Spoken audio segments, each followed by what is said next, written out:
മറ്റുള്ളവർ കണ്ടാൽ എന്തു വിചാരിക്കും? അതായത് നാം ഏതെങ്കിലും പ്രവൃത്തി ചെയ്യാൻ തുടങ്ങും മുമ്പ് ആദ്യം നമ്മുടെ മനസ്സിൽ വരുന്നതാണ് ഈ ഒരു ചിന്ത. ഇത് മലയാളിക്ക് മാത്രമല്ല, ലോകത്തെമ്പാടും ബഹുഭൂരിപക്ഷം പേർക്കും ഇങ്ങനെ ഒരു ചിന്തയുണ്ട്.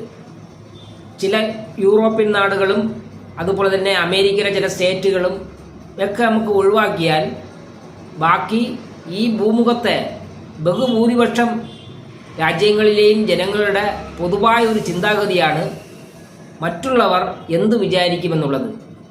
ഇത് ലോകാരോഗ്യ സംഘടന വളരെ ഗൗരവമായി കാണുകയും ഇതിനെതിരെ ബോധവൽക്കരണ പരിപാടികൾ 2023 മുതൽ ആരംഭിക്കുകയും ചെയ്തു.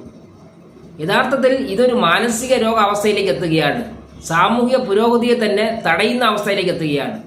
കപടമായ ഒരു സദാചാര ബോധവും പൊങ്ങച്ചവും അതിൻ്റെ ഭാഗമായിട്ട് ഉത്ഭവിക്കുന്ന ഒന്നുകൂടിയാണ് ഈ മറ്റുള്ളവർ കണ്ടാൽ എന്ത് വിചാരിക്കുമെന്നുള്ളത്.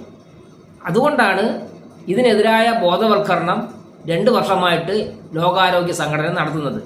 പക്ഷേ ഇപ്പോഴും കാര്യമായ മാറ്റമൊന്നും വന്നിട്ടില്ല. പ്രത്യേകിച്ച് മലയാളിക്ക് അനാവശ്യമായ ഒരു ഭീതിയാണ് മലയാളിയെ നയിക്കുന്നത്. മറ്റുള്ളവർ കണ്ടാൽ എന്തോ സംഭവിക്കും. ഒന്നും സംഭവിക്കില്ല.